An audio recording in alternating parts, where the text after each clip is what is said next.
The House of the Spirit by Isabel Allende from South America. First, this novella was written in Spanish La Casa de los Espíritus in 1982. The analyst of this novel is teacher Karigo Doto Njige from Tanzania, East Africa. He is a global analyst. He analyzed novel, plays, poems, and short stories from Asia, Africa, North America, Europe, Australia, South America, except from one continent without humans, Antarctica. Although there are only other species, please listen to this analysis. The story starts with the Del Valle family, focusing upon the youngest and the oldest daughter of the family, Clara and Rosa. The youngest daughter, Clara del Valle, has paranormal powers and keeps a detailed diary of her life. Using her power, Clara predicts that accidental deaths will occur in the family. Shortly after this, Clara's sister, Rosa the Beautiful, is killed by a person intended for the father who is running for the Senate. Clara is shocked into muteness after witnessing the autopsy performed on her sister's body. Rosa's finds a poor miner named Isabel is devastated and attempts to mend his broken heart by devoting his life to restoring his family hacienda, Las Tres Malas, which has fallen into poverty and disrepair, the send man to his spinster sister, who take care of their arthritic mother in town.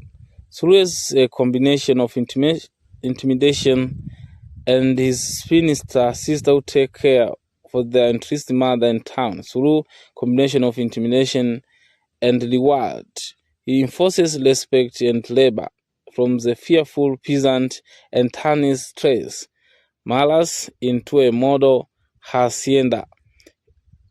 He returns the first peasant who spoke upon a river, Pedro Segundo, into the foreman who quickly becomes the closest thing that labor ever has to an actual friend during his life.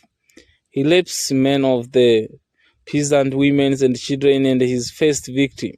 Then 15 years old Pancha Garcia becomes the mother of his bastard son, Esteban Garcia. Throughout the novel, he visits Transto, sought a prostitute with Esteban's help. She becomes a widely successful blessing madame in the city and always is willing to repair the favor to him. Esteban returned to the city to see his dying mother. After her death, Esteban decides to fulfill her dying wish for him to marry and have legitimate children. He goes to the Del Valle family to ask the Clara's hand and marriage. Clara accepts Esteban's proposal. She herself has predicted her engagement to Manses Pilar. Speaking for the first time in the 9 years during the period of their engagement, Esteban built what everyone calls the big house on the corner, a large mansion in the city where the true Eba family will live for generations. After their wedding, Esteban's sister Ferrura comes to live with the newlyweds in the big house on the corner. Ferrura develops a strong dedication of Clara, which fulfills her need to save others. However, Esteban's wealthy desire to possess Clara and to monopolize her love causes him to throw Ferrura out the house. She accuses him, telling him what he will shrink in body and soul and die like a dog. Although she misses her sister-in-law, Clara is unable to find her and enemies the gap between her and her husband widens as devotes more time to her daughter and the mystic arts.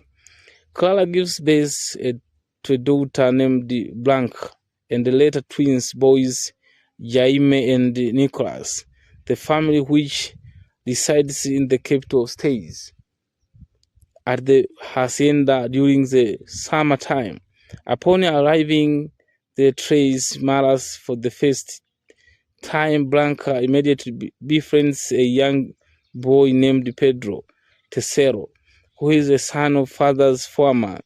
Blanca and Pedro grow up together as best friends, besides them being of two different social and economic classes. During their teenage years, Blanca and Pedro Tercero eventually become the lover after an earthquake that destroyed part of the hacienda and leaves Esteban injured. The Truebas move permanently to Las Tres Maras. Clara spent her time teaching, caring for her husband's battered boat, and writing her journals, while Blanca is sent to convert school and twins boys back to an English boarding school, both of which are located in the city. Blanca fakes an illness so as to be sent back to Las Tres Maras, where she can be with Pedro Tercero. But when she arrives home, she finds that Pedro Tercero has been banished from the hacienda. By Esteban, an account of his devotional socialist idea, Pedro Tercero meets with Blanca in secret, adopting while also spreading his idea in the form of song of neighboring haciendas. A visiting French count of hacienda, Jean de Satic, reveals Blanca's nightly romps with Pedro Tercero. To her father, Esteban furiously goes after his daughter and brutally whips her. When Clara expressed the horror at his actions, Esteban slaps her, knocking out her front teeth.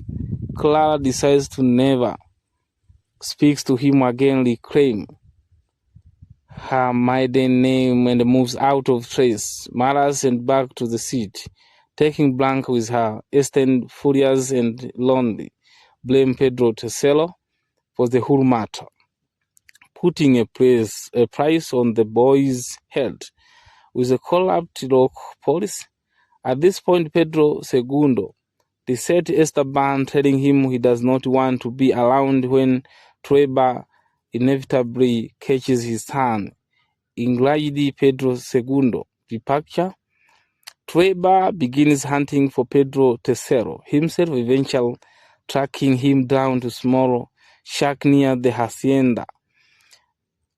He only succeeds in cutting off 3 of Pedro's fingers and is filled with regret for his uncontrollable follies. Blanca finds out she's pregnant with Pedro Tercero. Child Esteban displayed to save the family. Anna gets Blanca to mail the French country by telling her that he has killed Pedro Tercero. At first, Blanca gets along with her new husband, but she leaves him when she discovers his participation in sexual fantasia with the fervent. Blanca quietly returns to the Trueba household and gives birth to her daughter, Alba. Meanwhile, Jaime and Nicholas both fall in love with a young drug addict named Amanda. Amanda initially loves Nicholas and becomes pregnant with his child. Jaime has to perform an abortion, running his relationship with Nicholas. Amanda and her little boys, Miguel stay for a short time at the Trueba house. Miguel is able to witness Alba's birth, his future lover. Esteban Trueba eventually moves to the Trueba house in the capital as well, although he continued to spend period of time in Tres Maras. He became isolated from every member of his family except for little Alba, whom he is well fond of Esteban ran as senator for the Conservative Party, but is nervous about whether or not he will win. Clara speaks to him, although signs informing him that those who have always won will win again. This becomes his motto. Clara then begins to speak Esteban through sign, although she keeps her promise and never actually speaks to him again. A few years later, Clara dies peaceful and Esteban is overwhelmed with grief. Alba is solitary child who enjoy playing make-believe in the basement of the house and painting the walls of her room. Blanca has become very poor since leaving G&D Satgin house, getting small income out of selling pottery and giving pottery classes to mental ill children, and is once again dating Pedro Tesoro. Now is revolutionary singer-songwriter. Alba and Pedro are fond of each other, but do not know they are father and daughter, although Pedro suspected this. The Alba is also fond of her uncle, Nicholas, eventually kicked out by his father, supposedly moving to North America. When she's older, Alba attends a local college where she met Miguel, now a grown man, and became his lover. Miguel is a revolutionary and out of love for him. Alba involves herself in students' protests against the conservative government. After the victory of the People's Party socialist movement, Alba celebrates with Miguel. Fearing a communist dictatorship, Esteban Trueba and his fellow politicians plan a military coup of the socialist government. However, when the military coup is set into action, the military men release their power and grow out of control.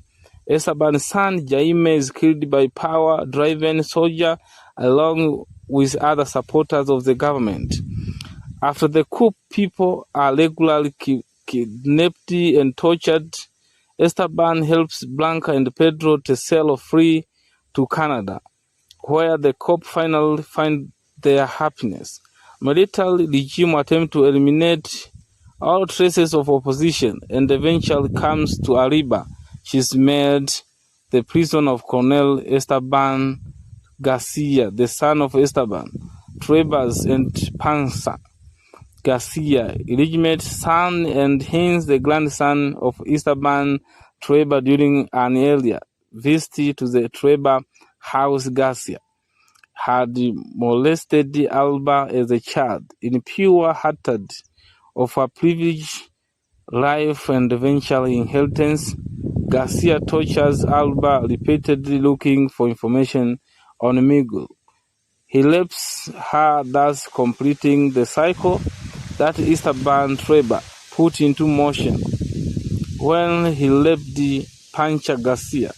When Alba loses her will to live, she is visited by Clara's spirit, who tells her not to wish for death, since it can easily come, but to wish to live. She becomes to write down her family story in her mind. Garcia, fearful of his growing attachment to Alba, discards her. Esteban Trueba managed to free Alba with the help with Miguel and Transto Soto, his old friend, and the Brosen Madam.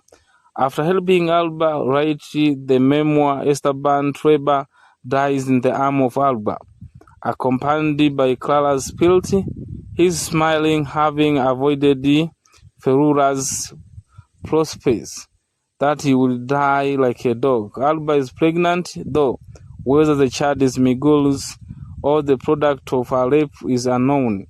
Alba embraces this ambiguity, however, loving her unborn child as above all. It is her own. Alba resolves that she will not seek vengeance on those who have injured her, choosing to believe in the hope that on one day the human cycle of hate and revenge will be broken. Alba is revealed to be the narrator of the novel, which she writes while she waits for Miguel's and for the birth of her child. That is the synopsis of the novella. Thank you for listening to me.